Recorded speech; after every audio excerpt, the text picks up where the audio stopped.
I'm Derek Fildebrandt, publisher of the Western Standard, and you're watching The Pipeline. Today is May 17th, 2023. I'm joined, as always, by Western Standard opinion editor Nigel Hannaford. Good to be here. Also got the Western Standard's senior Alberta columnist Cory Morgan with us with a fresh haircut. Yes, good for another 2 months now. Yeah, there you go. 2 for on sale. Yes. Yep. Yeah. We're going to be talking about the big leaders debate in Alberta coming up tomorrow, what we can expect, and the very high stakes that this debate holds for the campaign and Alberta's next government. We're also going to switch it up. That's the two big leaders, and it's only two leaders. That's a rare debate in Alberta with just two leaders. But there are a lot of other parties in Alberta that are not getting much attention in this very clearly two-party race. But, they matter. Well, maybe they don't. But sometimes they think they should. And I'm a sucker for lost causes like this. We're going to talk about the little guys, the third, fourth, fifth, eighth, 10th parties in Alberta and the candidates that they're fielding. We're also going to talk wildfire politics, primarily what the impact it's having on the election, the ability of the parties to campaign, but also the ability of people to vote in these regions that are facing, obviously, a ton of upheaval. It's going to be very difficult to get to the polls. We'll talk about how that might affect the election. As well, a new phenomenon I hadn't seen before. We've all seen attack ads on television, on the radio. Party A says Party B sucks. Party B says Party A sucks. But we've never seen, at least I haven't seen, attack ads on lawn signs. Lawn signs that say Party B sucks, Party A is the man. That's a new thing that we've seen here in Alberta. So we're going to talk about that. Before we get into it, though, I want to thank my favorite sponsor, the Canadian Shooting Sports Association. I've been a CSSA member for more than a decade because I trust them as Canada's leading firearms rights group, protecting your right to buy, own, and responsibly use firearms in Canada. They are on the front lines defending your rights as a gun owner. If you're a gun owner in Canada, it is absolutely critical that you join the fight and become a member of the CSSA. Go to cssa-cila.org or do what I do, Google it, and become a member today. It's worth absolutely every penny. Okay, at long last, it's almost here. Tomorrow, UCP leader and premier Danielle Smith will be facing off against NDP leader and former premier Rachel Notley. I feel like it's the double belt title match of Hulk Hogan versus the Ultimate Warrior. This is the big one. Nigel, the stakes are high. The polls have been more or less deadlocked for months now, normally showing a slight UCP lead. There's been some polls contradicting that lately, showing a small NDP lead. But on the same day, you'll get one showing us still the UCP's got a slight lead. Another one today showing a statistical tie. The debate here, I think a lot of debates, the media always are looking for the debate. Most of the time, I don't think they make a big difference, but sometimes they do. How high are the stakes in tomorrow night's debate?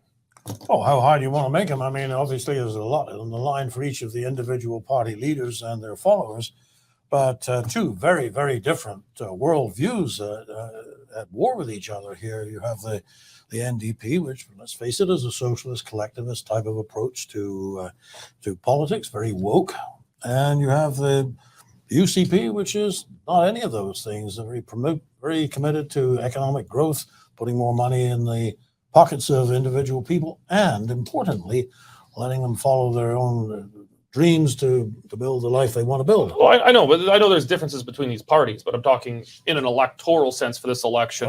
The debate sometimes makes a difference, sometimes doesn't, but the parties are deadlocked going into this. Yeah, I think this time the debates actually are going to matter.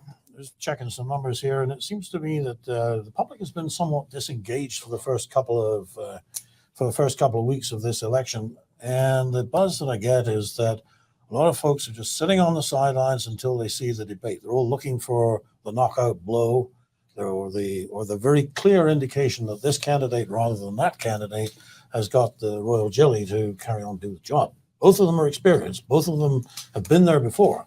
Into the premier's office. So there's a huge amount riding on it. Cory, I think it's not a stretch to say the UCP and Danielle Smith have had a less than excellent campaign. I don't think it's time to hit it's definitely not time for to launch the boats yet, but the expectations of Danielle Smith, I think, are pretty low right now. The NDP and a lot of surrogates in the media have painted her as very extreme, that she's crazy, she's not serious. And so I think that set the bar very low for Danielle Smith. And a lot of this is the expectations game. One of the problems for the Conservatives in 2015 nationally was that the expectations of Justin Trudeau were so low. Corey Tenike, Conservative strategist, famously said, if Justin Trudeau manages to show up with his pants on, it'll be a victory. Problem is, he did show up with his pants on, and even though it wasn't a very good performance, he exceeded everyone's expectations and got a big bounce from it. So going into this, does Danielle Smith need to win, get that knockout blow, or do you think, does she just really need to show up and seem reasonable and personable, and that'll be enough for hesitant Conservatives who think, maybe kind of bought some of the messaging that she's crazy? Well, that's a lot of it. I mean, they've made this about, it's not about the UCP and NDP now. It's about Rachel Notley and Danielle Smith. You can't listen to either leader start a sentence without mentioning their opponent now. They've turned this into a very personal match, and this will be the first real face-to-face opportunity for that. And because of that, they've really tried to sow mistrust with each other. I mean, that's the thing. The NDP are really kind of going after UCP policies. They're saying you just can't trust Danielle Smith. So as you said, if she gets up though, and as people say, she is a skilled communicator. She ran that radio show for a long time. I've never seen her really get ruffled on a public stage. So I can't imagine a meltdown or a mess up. So this will be an opportunity. I imagine Rachel Notley will throw a lot of those accusations of wanting to sell off hospitals and all the rest of the stuff they've been doing. But in this case, it won't be one-liners thrown out in an ad that's going out. Danielle Smith will have an opportunity to explain the context of those statements or where they went. And if she can come across sounding rational and reasonable, potentially a lot of that doubt people have about her might start to wane. But we'll see. The other thing is, too, I mean, the debate made a big difference, I think, when Notley got in before, because it appeared that Prentice was almost bullying Notley and talking down to her. Well, this is two women on the stage, so I don't think Danielle Smith has to be afraid of rolling her sleeves up if it gets into things. It's an interesting debate because you've got two veterans. This is a former premier who has been in two provincial leaders debates before, Rachel Notley, and Danielle Smith, who has been in a leaders debate before when she led the Wild Rose in 2012, and she's been around media for a long time. It's a rare debate, I think, where you've got one veteran, you've got one veteran and a bunch of newbies, or if it's the case federally, and whoever the NDP happens to be, they might be veterans, but they're not the big boy in the debate. But you got two veterans here. What do you think their respective strategies are going to be going in? Because I think Rachel Notley has to get a knockout blow. That's an overused term, and every pundit and reporter talks about it. It's a bit belabored, but the NDP needs to significantly beat the UCP in Calgary. I think she has to get a smashing blow against Smith, whereas I think Smith just has to appear reasonable because she has the built-in advantage of being a Conservative in Alberta.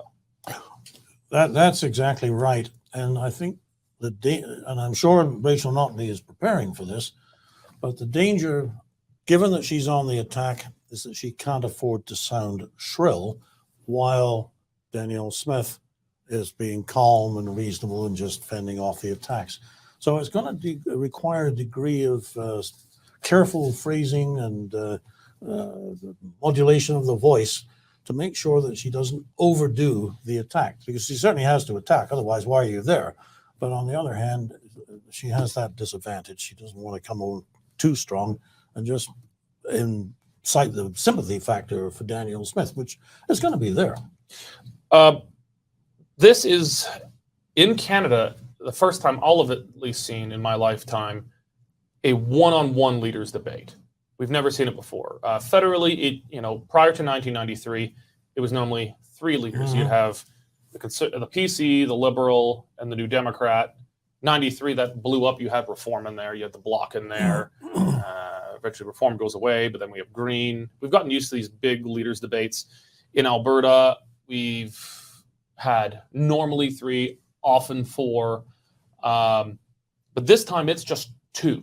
It is one-on-one, mano a mano, however inappropriate that term is in the context with two women. We've had the two frontrunners be women before. Danielle Smith's first debate, 2012, against Alison Redford. But you had Brian Mason, a man, as the NDP leader. You had Raj Sherman, the Liberal leader, who's now a UCP candidate, funny enough. Yeah, I love Raj.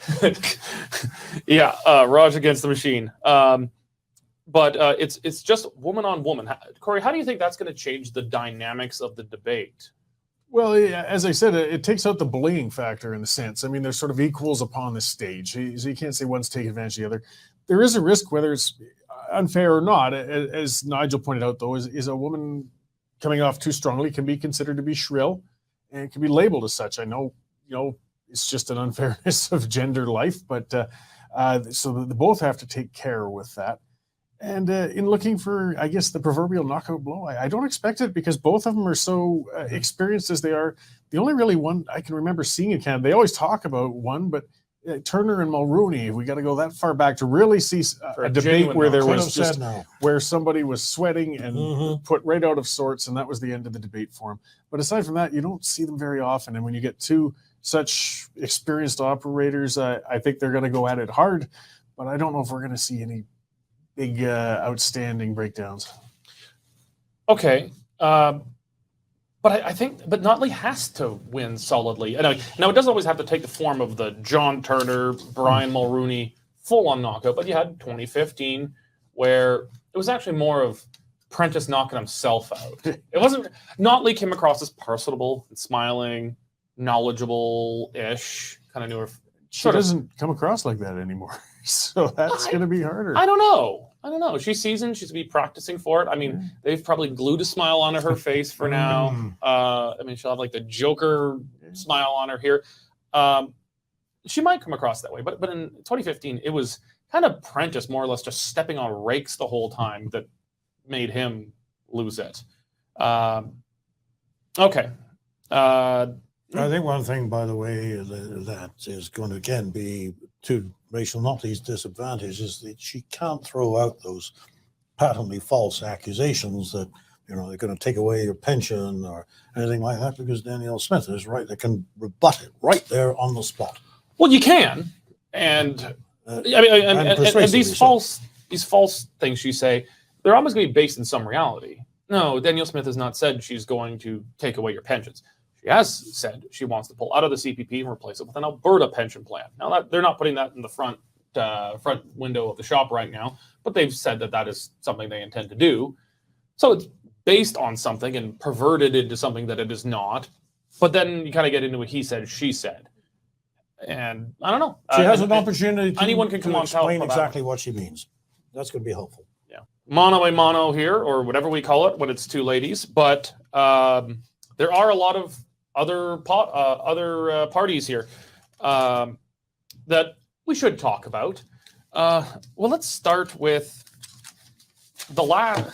I don't know what was the last other big party, but let's start with the Liberals. The Liberals used to be the government in Alberta. In fact, they were the first government in Alberta. Liberal meant a very different thing in 1905 when Alberta was created as a province. But until, in 2012, they won 5 seats. That was a big collapse. In 1993, they almost won government. By 2012, they were down to 5 seats. By 2015, 1 seat. And then last time, 0. They're not even in the debate. But this time, they've got 13 candidates. They opened up nominations for their leadership, and no one applied. No one even put their name forward. So they've appointed an interim leader who's taken them through here. Cory, how the mighty have fallen, eh? Yeah, I mean, again, from Alberta's founding party to the point of being embarrassingly can't even draw somebody to apply for the job of leader. They're giving it more of a go in this election than I would have thought after that leadership kind of fiasco. But they're not going to go anywhere. Nobody takes them seriously anymore. It's been a decline ever since Decor in the 90s. Yeah. Just every election they've been withering and down to this. I guess they're holding that shell together and hoping somebody will pick it up later. But this time around, I don't expect much of them. Nigel, why are they still a party? The NDP did more or less what the Wild Rose and PCs had to formally do. They just consolidated the left behind themselves. They didn't have to have a merger to do it, but they just did it. They are the left. They are the progressive side of politics in Alberta, and it's undisputed. No one can challenge them for it. Why are the Liberals still here? Is it just that, you know, the Liberal brand has this attachment for some people where the Liberals, dang nabbit, we're not going away? Should the Liberals just dissolve themselves in Alberta, or do you think there is a place for them at some point? Well, no, I don't think they should dissolve themselves. We always want a bad example out there to push us in the direction of the better example. Let's face it, the Liberal Party is not exactly a winning card in Alberta. We have a federal Liberal Party that has been toxic for this province, and you've got a group of people saying we're Liberals and we want to be elected in Alberta. Let me rephrase. Crazy stuff. If you're a leftist in Alberta, if you're a liberal, socialist, whatever flavor of progressive you are, doesn't it make sense to just dissolve yourself and move on? Like, you're running 13 paper candidates. I doubt they're running even a single semi-serious campaign. They're just running because they're the Liberals. It makes sense because hope springs eternal. Don't forget there was a period of time when the federal Liberal Party was down to 34 seats. But it was above zero. Well, it was above zero, but when you're looking at it in the context of a party that has spent most of its time running Canada, that was a deep and humiliating defeat that was delivered to them. The Alberta Liberals are going on 120 years plus out of power here. Yeah, so there probably is within a few diehards who continue to fund this thing. No one's even still funding it. It raises no money. It raises no money. All it's right. raising no money. Yeah. There is nothing there. Well, then let's just say it's a triumph of hope over experience. Okay. Let's talk about the hope springing eternal. You know who I'm going to talk about next. Who am I going to talk about? Probably Paul Hinman. No. Okay. Well, there's a few of these Alberta going on. Party. Alberta Party, always the bridesmaid, never the bride. Yeah, Yes. Alberta Party. So once upon a time, this was actually like a pretty right-wing independence party, but it was taken over. It is now a completely different thing. So you almost have to separate them. They're not the same party. The very first party I was provincially a member of was the Alberta Party in the 90s. Before the Alberta Independence Party. Yes. Wow. I founded the Alberta Independence Party by taking some board members from them, but that's a long story. So the Alberta Party, in its modern form, was created circa 2010-ish. In its modern form, somewhere around there. Yeah. And it billed itself as, the big listen. We're going to listen to people. What do we stand for? Well, what do you want us to stand for? And the idea was to be a centrist party. It didn't work when you had a so-called centrist party with, say, Alison Redford, 2012. They didn't make it in. No seats. They managed to win one seat with Greg Clark. They focused all their efforts on one riding, Calgary Elbow, managed to win a seat. They lost that last time around as Alberta became a pretty clear two-party system. But 2019, they had I think 3 to 4 MLAs through Greg Clark, plus some floor crossings from both the NDP and the PCs. They had Stephen Mandel, former cabinet minister and Edmonton mayor, as their leader. They had some significant money. They had, I think, almost a full slate of candidates. They were in the leaders debate, and they came up snake eyes, nothing. This time, they had their by-election. There was the by-election of Brooks Medicine Hat, where the Alberta Party leader was the mayor of Brooks, got trounced by Danielle Smith. They, I think, have pretty well acknowledged their toast, and they're running only 19 candidates, about I think a little less than a quarter of the seats. So hope springs eternal. Is there a point? I guess we can talk more broadly. Is there a point to a centrist party in Alberta right now, or are they really just kind of Switzerland trying to figure out how to get onto the Western Front between the two big boys? Yeah, if you're trying to stand for everything, you stand for nothing. And they've been trying that mushy middle approach now for, as you said, 12 years. I mean, it hasn't gained ground. I think they could cobble, not this time around for sure, but they could cobble something together. But they need a solid leader, and they need to make some solid stances on some issues to position themselves. Not always, as you said, coming and saying, well, what would you like me to be? Well, they take the median. They're like, if the NDP is 1 and the UCP is 10, well, we're 5.5. And that's kind of their default. Yeah, and it's not working. But you got to stand for something to draw people in. I mean, you don't have to go right to the edges, but you've got to. Let's face it, Corey, if you were going to have something to draw people in, would it be a provincial sales tax? That's their big deal. Yeah. Well, actually, but that's actually maybe a smart move because at least it's distinctive from the Stands two out. other parties. Well, it's distinctive, and who wants it? A surprisingly large minority. Yeah. There is a minority of people who do it, and and it's actually, if they would actually replicate that on more issues, they would maybe get traction because, when you're an insurgency party, you're trying to break in. You have to be distinctive from all the other big options, but normally you have to pry off of one side or the other. You can't be just distinctive and in the middle because then you just get washed out. I don't know. Trying to run on I understand the arguments why a provincial sales tax might be beneficial. Nevertheless, Well, I'm not debating the merits of it. I'm talking about politics. running on a hey, we've got a new tax for you. What a great start for a party that wants to get elected. Yeah. Okay. Nigel, the Greens. 41 candidates. Shockingly, at least by number of candidates, the Greens are the third party in Alberta. Now, they're likely, actually, I'd say, to come in third in the popular vote because you say you prefer the Alberta Party or Wild Rose Independence Party or the Liberals or whatever it is. If there's no candidate you're running, you can't vote for them. So the Greens have the most candidates available to vote for. So I'd say bold prediction, even though the Greens don't rate any heartbeat in Alberta in the polls, they'll probably come in third in the popular vote. I guess the conventional wisdom, Nigel, is that the Greens being on the ballot will be favorable to the UCP because Green votes, I think, smart money says, would otherwise be more likely to go to the NDP. I think the smart money is right on that one. Yeah. No, it's a party that owes a lot of its electoral success federally as well as provincially to being a place to park your vote. Can't abide these people over here. I certainly wouldn't ever want to vote for these. Green, they'll never get elected anyway. I can do my civic duty. I can put my vote there and I go home. And that's the end of the matter. Somebody else can make the decision. It's, again, here's a party that wants to run on a just transition.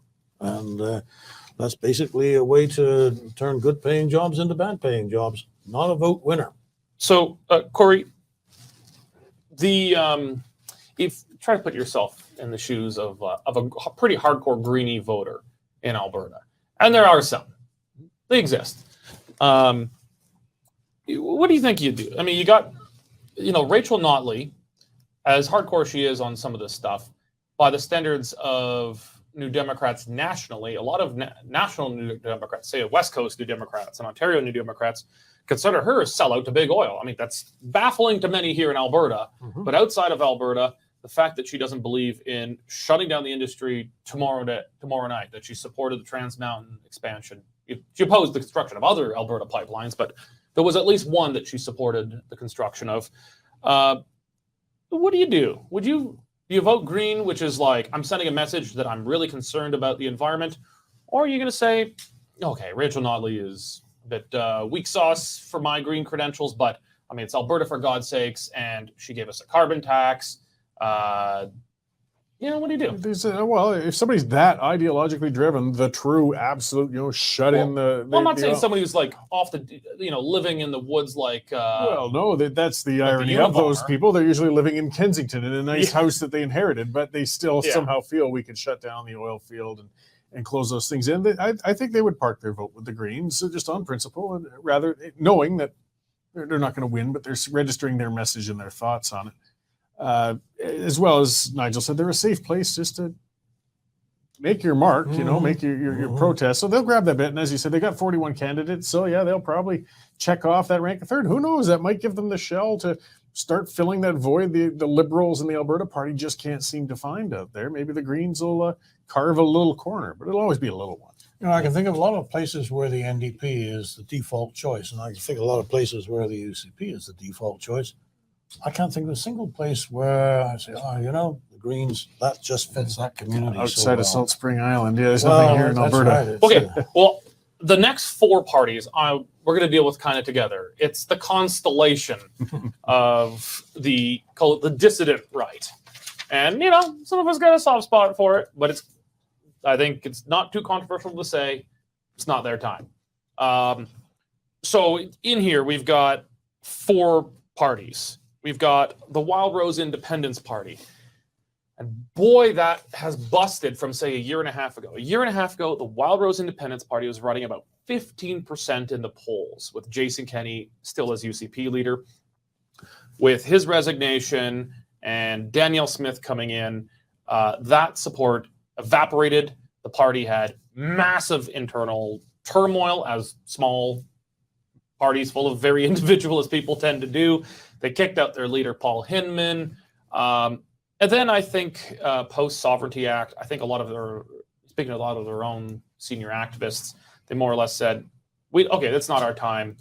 Let's see how Danielle Smith does, if she can win the election and if she follows through on some of the Sovereignty Act stuff. So they're more or less sitting out the election. Two candidates. And I think they're running in areas where they're intentionally could have no risk of siphoning votes that could elect the NDP. But Paul Hinman, he's, well, as I mentioned, he was kicked out. Now, he was the first leader of the original Wild Rose Party, who was succeeded by Danielle Smith going to the 2012 election. But he, after being kicked out of the Wild Rose Independence Party, started the Wild Rose Loyalty Coalition. No, that is not a points rewards card for when you buy something at Walmart. That is the name of his new political party. I think he promised to run 50-odd candidates or so. He's running 16, I think, that are getting on the ballot. There's the Independence Party. It's changed its name a bunch of times, the variations of the same thing. It's now TIP. I call it it's just a TIP. So TIP, the Independence Party. And they put the in front of their name, I think, to distinguish that they are the Independence Party, not these Wild Rose Independence Party interlopers. Last time, they ran nearly 60-odd candidates. They a bunch of them out. Yeah, after the Alberta Party, they by far ran the most number of candidates. But it was a pretty hodgepodge thing. It very quickly blew apart. I think they've had something between 4 and 6 leaders since the last election. It's been quite something. They're running just 14 candidates. And they're an interesting bunch. They believe in independence, but they've been very hardcore that they are the sole legitimate voice of sovereignty and everyone else is an interloper and should join them. Mm-hmm. Their most recent leader was Arthur Pawlowski. He was kicked out as leader by that party for, I don't know, depends. Being Arthur Pawlowski. Just depends who you believe.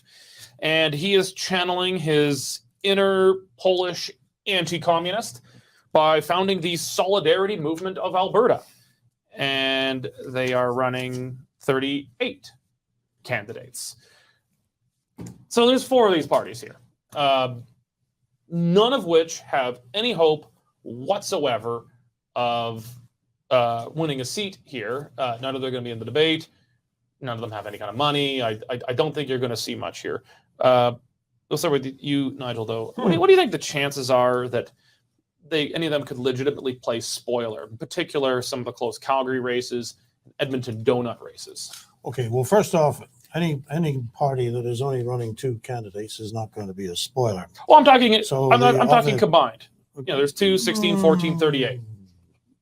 No, frankly, that 38 candidates for the Solidarity Movement puzzles me. They must be spread extremely thin as far as funding is concerned.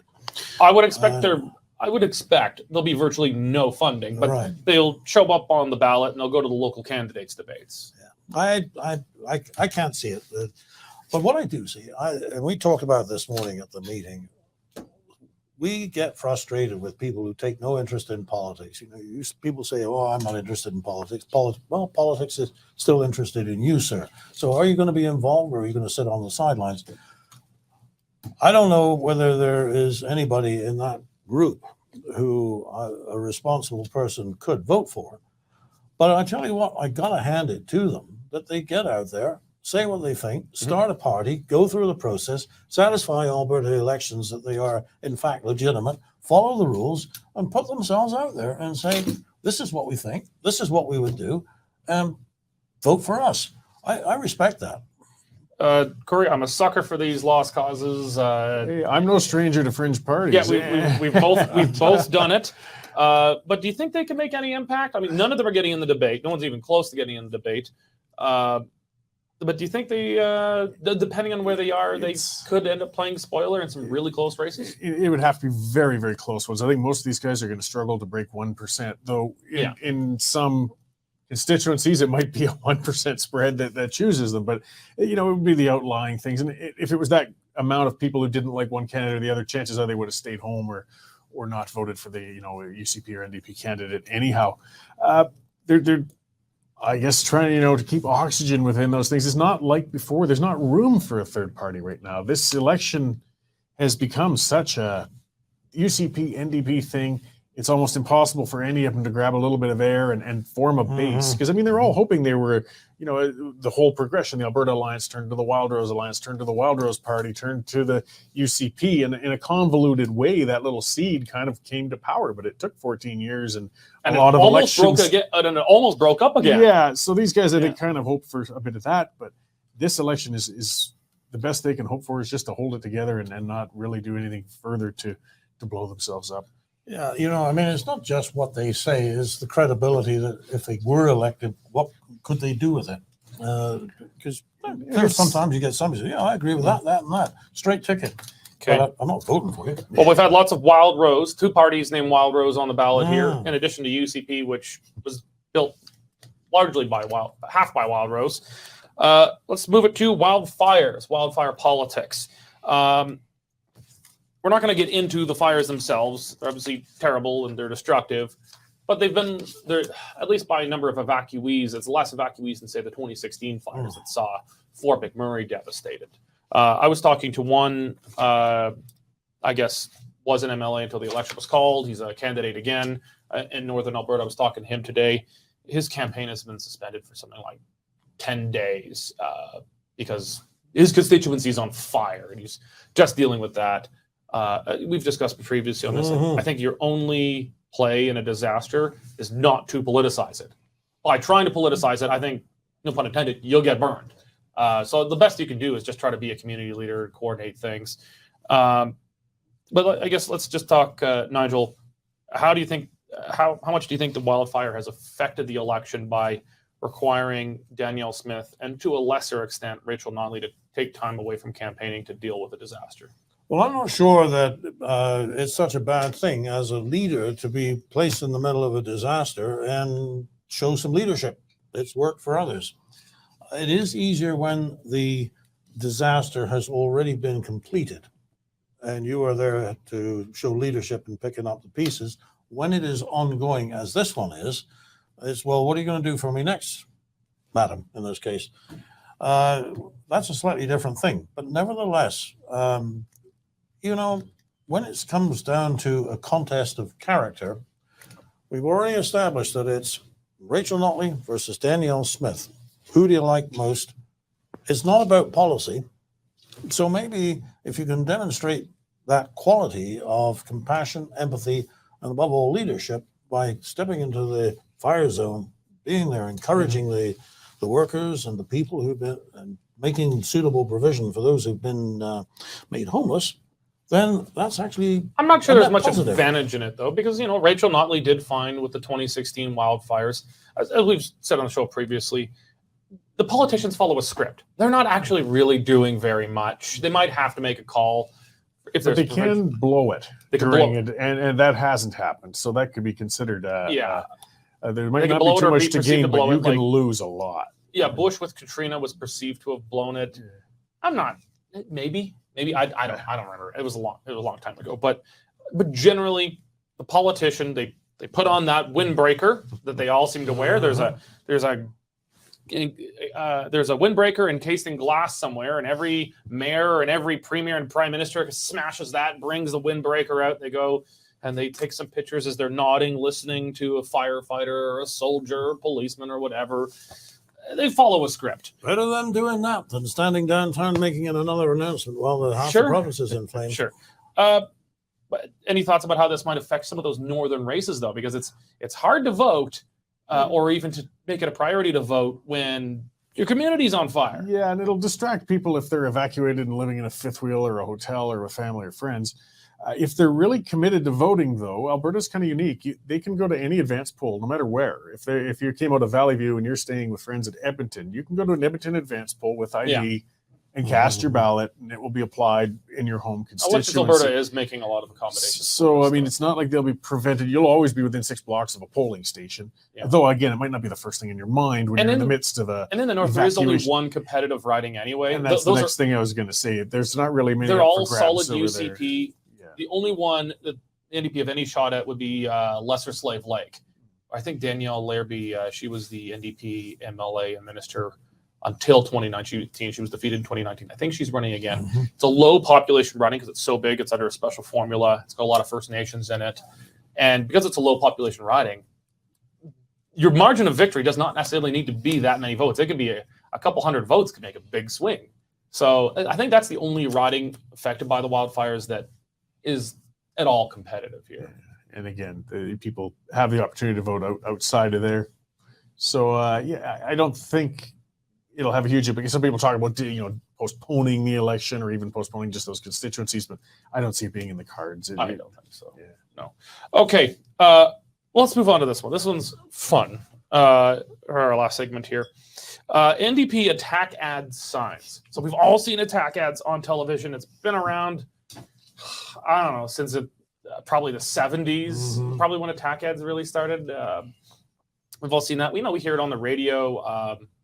You hear lots of NDP attack ads. Danielle Smith is going to take your pension and sell your hospital.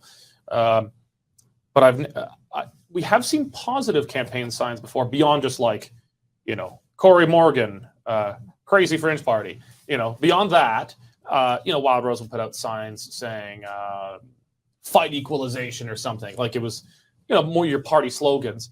But I've never seen attack ads up. There's a number of, I think there's a few of them, but this is the most common one of these signs where it's Danielle Smith put on a weather vane where the rooster normally goes, saying, "What will she do next?" And I was talking to a lot of UCPers, and they'd say, this is nasty. We got to do something about it. And we'll talk about what the UCP is now doing about it, which is a tricky way to do it. But Cory, do you think this is, think it might be effective? I don't know. I mean, it's trying to spread that same doubt and everything, but it's not the worst picture. I mean, I've been kind of cruel with columns and pictures I've used for them with people, and she doesn't look, terrible in it, even though she is mounted on a weather vane. I guess they realize they don't want to push it too far. Although it does look like a sloppy Photoshop job. Kind of. I don't.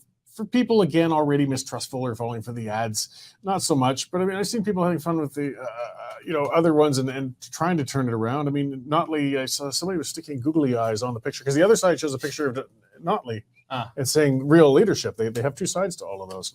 And, I don't think vandalizing signs is a good idea, but it was kind of at least a chuckle. My number one rule for election signs is don't put your picture on it. I learned You're going to get a Hitler mustache. You're going to get googly eyes. I got peckers across mine when mine was out. There is a 100% chance you're going to get another word for the rooster drawn towards your mouth. That happened to me. I still think it was my little brother who did it, but all the same. There's a risk in putting your own face out there. Don't put your face on the side. No. Keep it to your party name and your name. Don't put your face on it. It's gonna get vandalized. Yes. So I don't think it's a brilliant tactic, but we'll see what happens. It's unprecedented though. Just have the other person's face on a sign like that. So Nigel, I got a chuckle today. You sent me an email because we've seen these signs all around Calgary, and you sent me an email with I guess the UCP's response to these signs, because I've had a lot of some conservatives saying, "Oh, I hate these signs. We got to get our own up, slamming Notley." And I was thinking, I don't know. Do you do it? I mean, you got to fight fire with fire, but at the same time, does it maybe turn people off? And people say, look at all these assholes saying, maybe you look a little more statesman-like if you're not kind of getting down in the muck here. I think they came up with, let's show again here the UCP response to it. The UCP has been attaching their own little signs to the NDP signs.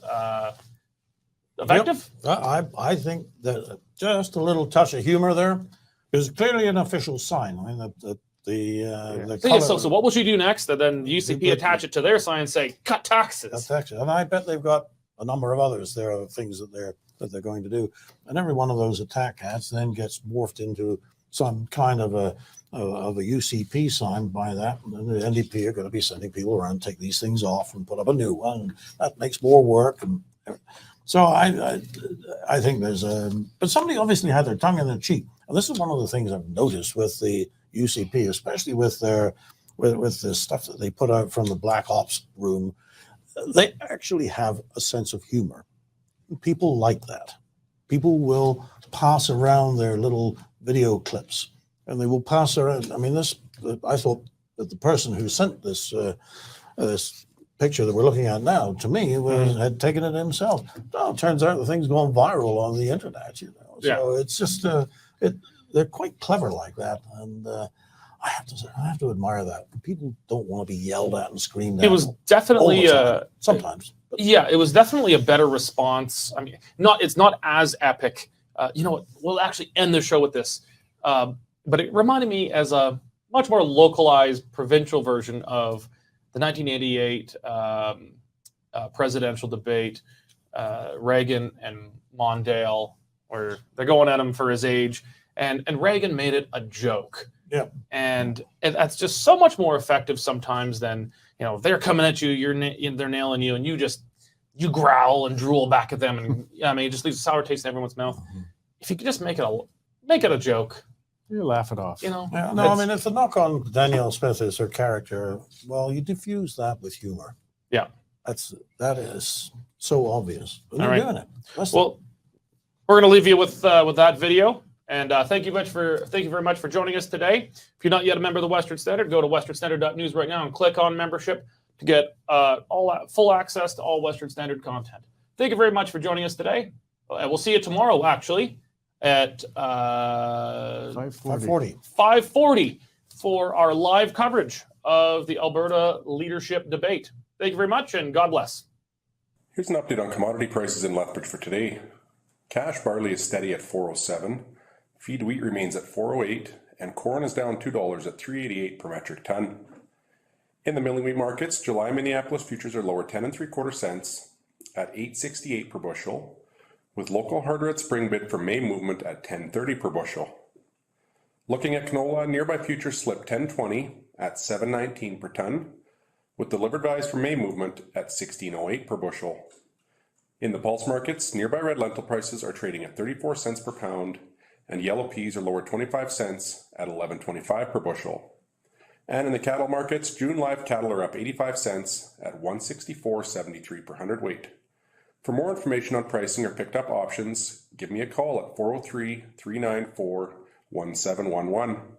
I'm Matt Busicum at Marketplace Commodities, accurate real-time marketing information and pricing options. Canadian Shooting Sports Association. Without the CSSA, our gun rights would have been taken long ago. These guys are on the front lines helping to draft smart and intelligent firearms regulations and legislation in Canada, and more importantly, educating the public about how we keep guns out of the hands of the wrong people. To become a member, it's absolutely worth every penny. You can become a Western Standard member for just $10 a month or $99